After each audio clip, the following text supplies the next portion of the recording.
Welcome back to Silverstone, round one of the 2011 TTXGP European Championship. Leading the race is the Italian Alessandro Brunetti on the CRP. We're looking at the man in third position, the Japanese rider Yoshihiro Kishimoto, challenging down the second of the CRPs with Alex Battistini. And we may have a battle for second position on our hands very shortly. Battistini looks over his shoulder as they go down the Wellington Straight. You can see the five riders, even on lap 4, still within touch with each other. And Brunetti starting to pull away, but not getting too far away at the moment. This is a cracking scrap for second position. We'll see whether the Japanese can make any headway into this gap as they go into the Brooklands Luffield complex. Down behind them, we've got Dave Hallett in fourth position. Richie Welsh in not too far behind in fifth. And the leaders coming on to lap 5. It's almost a spooky sound that you hear from these. It's not just the carbon emissions, of course, that are very positive here. It's the noise aspect as well. And there's a challenge on for fourth place. Through into fourth position goes Richie Welsh. And I think actually dropping away now is Kishimoto, dropping away in third position. Yes, he's got a problem. Oh, bitter disappointment for the Japanese and the team. And really, you've got to say the paddock, because a lot of work goes into these bikes. This is emerging technology, real cutting-edge stuff that we're seeing out on circuit. And the Japanese rider, well, bitter disappointment for the team then, as he sees Hallett and Welsh go through. Richie Welsh with a superb manoeuvre. He's running in the TTX 75 category. So there's Dave Hallett at the moment back in fourth position and challenging again side by side with Richie Welsh. Richie hanging on to third position. Are we going to see an overall podium before a TTX 75 machine? This is a new class this year. It's a 7.5 kilowatt per hour battery pack, and as we mentioned in the American races, is for the manufacturers producing commuter-based machines. And back at the head of the open class, Alessandro Brunetti is pulling away now. You can see the fact that the guys behind are having a pretty good scrap probably plays into his hands. Look at the gap back to second position. It's his teammate in second position, and then Richie Welsh in third. Dave Hallett not really dropping away. I think you'd have to say that Welsh is pulling away rather than Hallett dropping away at the moment. Again, a little sneaky look over the shoulder for Battistini. He wants to be well aware of what's going on behind him, and I think he feels that Richie Welsh might well be closing him. So halfway stage of the race, disappointing to lose the Proza bike of Kishimoto, and just to let you know that would have been great to have had the Munch Racing team as well, with Matthias Himmelmann, with that stunning lap that they did in practice, so a 1:07, and so sad that they had a problem with their bike and were unable to take part. Back looking at Dave Hallett, nickname of Monkey Boy. He works on offshore on wind farms, so very much part of the carbon neutral scene. As we go back to the race leader, Brunetti, the 31-year-old MotoGP 125 rider, now tests for ADV in Moto 2, mates with a certain Valentino Rossi, and started racing early enough to have bags of experience at the age of 8, would you believe? So plenty of race experience for him, and looking real good here at the moment. He set the fastest lap on lap 3, a 1:11.065, and his best lap is, let me see, who's the second best lap is Kishimoto at the moment. He's out of the race, which is a shame. So I don't think we're going to see any improvement. Most of the bikes, I think the power levels start to drop away. So the fastest laps tend to be in the earliest part of the race. And that's what we're seeing from Brunetti, a 1:11.065, average speed of 83.02 miles per hour. Then, as I said, Kishimoto, 1:12. The third fastest driver is Richie Welsh, a 1:13.102. Which just goes to show how competitive the TTX 75 bikes are.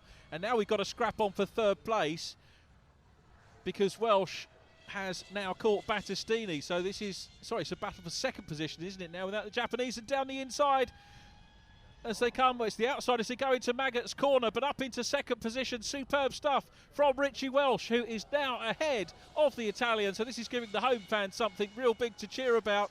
Let's see whether Battistini can. This is where he has a look over his shoulder normally, but he's going to be firmly focused in front of him. I think he's repassed for second position. Wellington Straight under the bridge. He has got it back, but he's not pulling away, and repaying the compliment is Richie Welsh at the end of the straight. That's superb stuff. Under braking from Welsh, who's back into second position. Into the complex again. Battistini's got all the work to do once again. Looks for an outside line here. Into Luffield they go. And the Italian down into third position. Still a podium potentially for him. I'll tell you what, not too far behind is Dave Hallett as well, but Battistini on the CRP is going to try and hack his way around the outside here as they come into Copse Corner. And hanging on to it is Richie Welsh. This is superb stuff from Welsh on the ARC EV1. He nicknames the bike the washing machine. I can only think he must be on a fast cycle at the moment, a fast spin, because he's really going for it. This is superb stuff from him.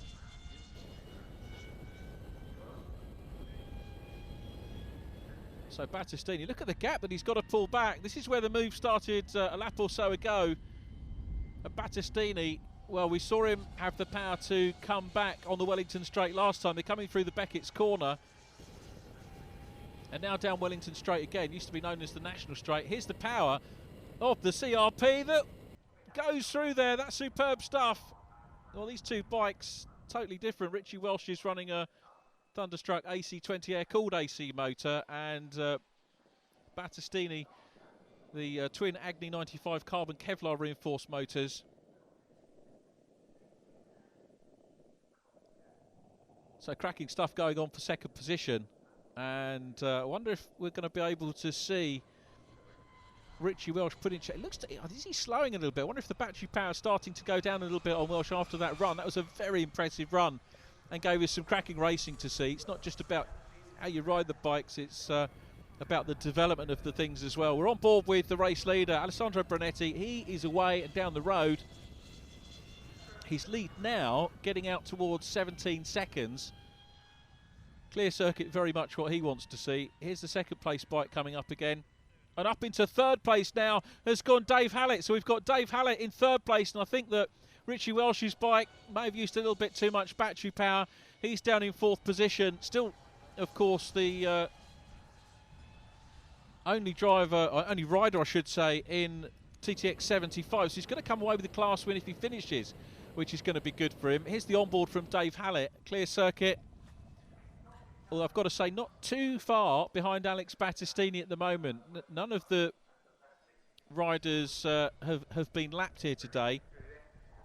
Thus far, we have to say. And from the lap times, it doesn't look to me like anybody is going to be lapped by Brunetti out front. And that augurs well for TTXGP. The other thing we need to tell you is that the founder, Azza Hussain, awarded an MBE in the Queen's Birthday Honours this year for services to motorsport and the industry, which is very well deserved. And congratulations to Azza as he continues to grow this superb initiative. There's Richie Welsh still running in fourth position. We're into the closing stages now. Dave Hallett running in third. I think a podium for him is going to be real good. The wind farm worker working really well. You can see still overhead, clouds gathering in the skies. It's not too hot. If things do get hot, the riders have got a button where they can spray water onto the electric motors, which have a tendency to overheat, and the heat in the motors reduces the power. There's Richie Welsh then. Lone rider in TTX 75, running in fourth position, and who'd have thought we'd see him challenging for second overall at one stage. Incredible stuff from him, and a good ride, first time out of Italy, as we mentioned, for Alex Battistini here in second place. About 20 seconds down at the moment on his teammate, but it looks like it might be a 1-2 for CRP. We're on board with CRP2, bike number 78, Battistini onto his last lap, head down now. Across the line he goes. I don't think he's going to see his teammate in the distance because Brunetti is well clear at the moment. And here he is coming down Wellington Straight. Closing stages of the lap for what has been a perfect event for him in defence of his European title from 2010. It was pole position. It looks like it's going to be race win and fastest lap too. You can't get better than that. So Brunetti out of Luffield. through Woodcote for the last time. And it's going to be first honours in 2011, the European Championship for TTXGP. Where's the checkered flag? The answer is it's just around the curve. Down the straight we go and across the line to take the win. CRP win the race. Brunetti takes the win for CRP, making it a 1-2 was Alex Battistini. Dave Hallett in third.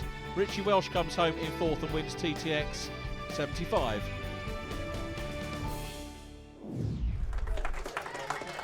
Thank you very much, thank you. Richie Welsh happy with his spoils. The overall podium, Brunetti, Battistini and Dave Hallett.